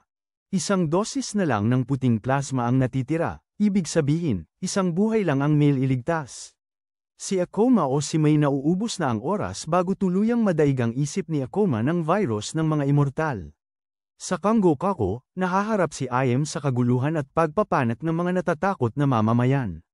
Sinisisi nila siya at ang mga takas sa pagdadala ng kapahamakan sa kanila, ngunit matatag na nagpahayag si Ayem na ang tunay nilang kaaway ay hindi ang nagdurusang mga taong nasa harapan nila, kundi ang takot at pag-aalinlangan sa loob ng kanilang mga puso. Hinimok niya ang lahat na sabay-sabay na lisanin ng Kangokako. Sa labas, si Mai, na ngayon ay nasa kanyang madilim at mausok na anyo, ay nagwawasak sa lahat ng kanyang danaraanan. Napakaraming sandata ang pinaputok sa kanya, ngunit wala ni isa ang makakasakit sa kanya. Sa loob ng kanyang isipan, nagliliparan ang napakaraming pulang paru-paro, simbolo ng lahat ng mga namatay. Tumakbo siya sa takot ngunit natalisod at bumagsak, naririnig ang mga boses na inaakusahan siya, tinatawag siyang halimaw at sinasabing mamatay na siya. Dinaig siya ng takot at ang nilalang sa labas ay lalong nagiging marahas. Isa sa mga tauhan ni Biba ang nag-ulat na makakarating si Mai sa tore ng kuta sa loob ng humigit kumulang 30 minuto at inutusan ng lahat na magtipon sa Sektor 13 para sa paglikas, pero bigla siyang natigilan. Nakita niya si Akoma. Si Akoma, na parang isang gutom na hayop, ay sinusundan si Biba sa pamamagitan ng amoy, pumapatay ng sinumang hamarang sa kanya. Kahit si Biba ay nabahala ng maramdaman ang presensya ni Akoma. Sinugod siya ng kanyang mga sundalo, pero lumitaw si Kiriso at ipinagtanggol siya, nagpabagsak ng maraming sundalo. Tumalon si Akoma sa riles para tulungan si Kiriso. Sinubukan ng mga sundalo, na takot ang lahat para patayin siya, at sinubukan pa nga ng isa na magmaneho ng buong tren diretso papunta kay Akoma, umaasang durugin siya sa pamamagitan ng lakas. Habang pilit na kumakawala si Akoma, ilang sundalo ang nagsakripisyo para pigilan siya, pero ngayon ay napakalakas na niya. Sa isang braso, ibinato ni Akoma ang buong tren sa ere, na nagdulot ng malaking pagsabog. Pero kapalit ng napakalaking lakas na yon, mabilis na kumakalat ang virus sa kanyang katawan. Nagsisimula ng lumabo ang kanyang paningin, nagmadaling lumapit si Kiriso dahil sa pag-aalala, at sa kabutihang palad, buhay pa rin si Akoma. Sa sandaling yun, isang sundalong nakaligtas ang biglang sumugod kay Akoma para umatake, ngunit mabilis siyang inagawa ni Akoma ng armas. Pagkatapos ay dumating ang kanyang paghuhukom dahil marami siyang pinatay, kailangan niyang pagbayaran ito. Binaril siya ni Akoma sa puso na ikinamatay niya agad. Samantala, matapos malaman ang nangyari, dumating ang mga tauhan ni Biba at inabutan siya ng isang maliit na bote ng puting plasma bilang pananggalang sa pinakamasamang sitwasyon. Inutusan ni Biba ang natitirang mga tauhan na sagipin ang kanilang mga kasamahan at lumikas pagkatapos ng lahat. Tungkol kay Kiriso, nagpasya siyang huwag sayangin ang mga pagsisikap ni Akoma. Pinili niyang hayaang mabuhay si Akoma at sinabihan ang lahat na umatras habang siya'y naiwan para harapin ito ng mag-isa. Si Mai naman, ay walang tigil pa ring nagpapaputok, at ang mga debris mula sa mga pagsabog ay nagsimulang mahulog patungo kina Akoma at Kiriso, na naghihiwalay sa kanila. Napaligiran si Kiriso ng isang grupo ng mga halimaw, ngunit sumigaw siya na ayos lang siya at sinabihan si Akoma na umalis at iligtas si Mai. Nang marinig yun, tumango si Akoma at tumakbo. Habang tumatakbo, tinawag niya ang pangalan ni Mai. Sa loob ng kanyang isipan, si Mai ay patuloy pa ring pinahihirapan ng panloob na labanan, ginugulo ng isang tinig na nagsasabi. Kailangan niyang maging malakas para mabuhay, na ang kanyang kahinaan ay hindi na dapat bumalik, na ito ay nawala na magpakailanman. Habang lalo siyang nalulubog sa kawalan ng pag-asa, isang asul na paru-paro ang lumitaw, ang boses ni Akoma na tinatawag siya. Agad siyang tumugon sa kanya, at ang nilalang sa labas ay biglang tumigil sa paggalaw at bumagsak. Sinamantala ni Akoma ang pagkakataon, sinusubukang iturok sa kanya ang serum, ngunit sa sandaling iyon, lumitaw si Biba, handa na para sa kanilang huling paghaharap. Sa pagkakataong ito, umabot na si Akoma sa kanyang limitasyon. Ang kanyang paningin ay lumalabo. Habang papalapit si Biba, hinihila ang kanyang espada, sinabi niya na matagal na niyang hinihintay ang isang kaluluwang walang takot tulad ni Akoma. Nagsimula ang huling laban sa pagitan ni Akoma at Biba, matindi at walang awa. Nagbanggaan ang dalawa gamit ang lahat ng natitirang lakas, ngunit dahil sa pagod, napaatras si Akoma. Kahit na ganoon, pinilit niyang tumayo muli. Napansin ni Biba ang mga itim na ugat na kumakalat sa katawan ni Akoma, at natanto niyang gumamit ito ng itim na plasma. Tinanong niya kung sulit ba ang ganitong sakripisyo. Matatag na sumagot si Akoma na sulit ito dahil nangako siyang ililigtas si May at gagawin siyang tao muli. Sumugod si Biba, at tumilapon muli si Akoma, at nang tangkain ni Akoma na bumangon, siya ay sinaksak. Diretso sa dibdib, sa paligid ni May, muling lumitaw ang mga pulang paru-paro, ngunit sa gitna ng pulang sinag, isang asul na paru-paro ang nagniningning ng maliwanag. Ito ay si Akoma. Ang liwanag na yon ang muling nagpasigla kay May. Si Akoma, bagamat sugatan ng malubha, ay nagawang ilihis ang patalim kaya tumama ito sa kanyang balikat sa halip na sa kanyang puso. Umaalingaw-ngaw sa galit, sumigaw siya, Biba, dahil sa iyo, nawala ang kaibigan ko. Binali ni Akoma ang espada ni Biba at sumugod sa kanya. Nagawa ni Biba na salagin ito, nabali ang braso ni Akoma, na nagdulot ng hiyaw ng sakit ngunit si Akoma hindi tumigil. Muli, pinakawalan niya ang bugso ng kapangyarihan na nagpalipad kay Biba. Ngayon ang tanging naiisip na lang ni Akoma ay si Biba. Papatayin kita, ang ungol niya. Sa unang pagkakataon, nakaramdam ng takot si Biba, pero may kapalit ang lakas ni Akoma, tuluyan na siyang nabulag. Sinamantala ni Akoma ang pagkakataon at tahimik na lumapit sa kanya, walang ingay. Nang malapit na siya, tinawag ni May si Akoma, ginagabayan siya. Agad na lumingon si Akoma at pinaputukan ang kanyang baril, tinamaan ang braso ni Biba. Bumagsak sa lupa ang pinuno ng digmaan. Sinundan ang boses ni May, natisod si Akoma papunta sa kanya, itinurok ang serum sa kanyang puso, at nakalaya si May mula sa anyo ng halimaw. Ang madilim na nilalang ay unti-unting nawala, naging libu-libong asul na paru-paro. Tapos na ang laban. Nang magising si May, bumalik siya sa dati at nakita ang isang maliit na bato sa kanyang kamay na katulad ng kay Akoma. Nakahiga si Akoma malapit sa kanya, walang galaw, hindi tiyak ang kanyang kapalaran, malamang patay na. Ngunit para makasigurado, si Biba, halos hindi na makahinga, ay nagpakaladkad papalapit, balak siyang saksakin ulit. Pumutok siya kay Akoma, pero hamarang si May para pigilan ang kanyang kapatid. Nang sumugod siya kay Akoma, napilitan si May na saktan ang mga kapatid na dating hinahangaan niya. Sa huling sandali niya, sinabi niya rito na mahina pa rin sila, pero buhay, na lahat ay nagtatayong muli ng mga bukid para magtanim ng palay at punuin ang kanilang mga tiyan. Yun ang kinabukasang gusto niyang tahakin. Itinakwil din niya ang pangalang May na ibinigay nito sa kanya. Ngayon, ako si Hasumi, sabi niya. Lahat ay tuluyan ng nagwakas, pero nanatili pa rin ang mga undead. Sa ibang lugar, pinamumunuan ko ang paglilikas ng mga sibilyan. Ayon sa mapa, tatakas sila sa pamamagitan ng Route 6, bagamat hindi sigurado ang konduktor kung buo pa ang riles. Ngunit naniniwala akong mayroon pa ring daraanan dahil tiyak na nag-iwan ng paraan si Biba para sa kanyang mga kasamahan. Sa sandaling yun, lumitaw ang kanyang mga tauhan at nag-alok na akayin ako patungo sa ligtas kapalit ng pansamantalang silungan sa tren. Agad itong tinutulan, dahil napakarami na nilang napatay. Gayunpaman, pumayag pa rin ako, sa pag-aakalang kung talagang gusto nila, maaari na lang nilang kunin ang tren ng sapilitan. Sa labas, natagpuan ni Kiraso sina Hasumi at Aikoma.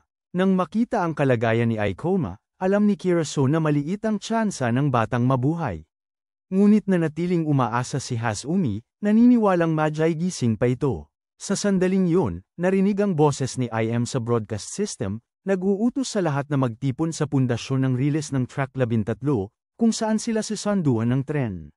Sinimulan na ni Kiriso na buhatin si Ikoma papunta sa lugar ng tagpuan, determinado na kahit mamatay siya, kahit man lang mailibing ng maayos ang kanyang katawan. Sa lokasyon ni IM, yumandar na muli ang tren. Ang malakas na ugong ng makina ay umalingaw-ngaw sa hangin nang matano nila ang papalapit na grupo ni Hasumi. Sakto ang kanilang tiyempo para makasakay muna ang grupo, inihagi si Ikoma papasok, pagkatapos si Hasumi, at sa huli si Kiriso. Nang makasakay na ang lahat, bumilis ang takbo ng tren papalayo sa istasyon. Sa loob, labis na nag-aalala ang lahat kay Ikoma, na nasa kritikal na kondisyon matapos gamitin ang itim na serum. Umiyak si Hasumi sa paghihirap, tinatawag siyang kanyang kalasag at ayaw siyang mamatay. Pagkatapos, na para bang isang himala, biglang nagkamalay si Ikoma. Hindi makapaniwala si Hasumi sa kanyang nakikita hanggang sa napagtanto niya na ang katawan ni Ikoma ay naibalik ng puting serum na iniwan ni Biba.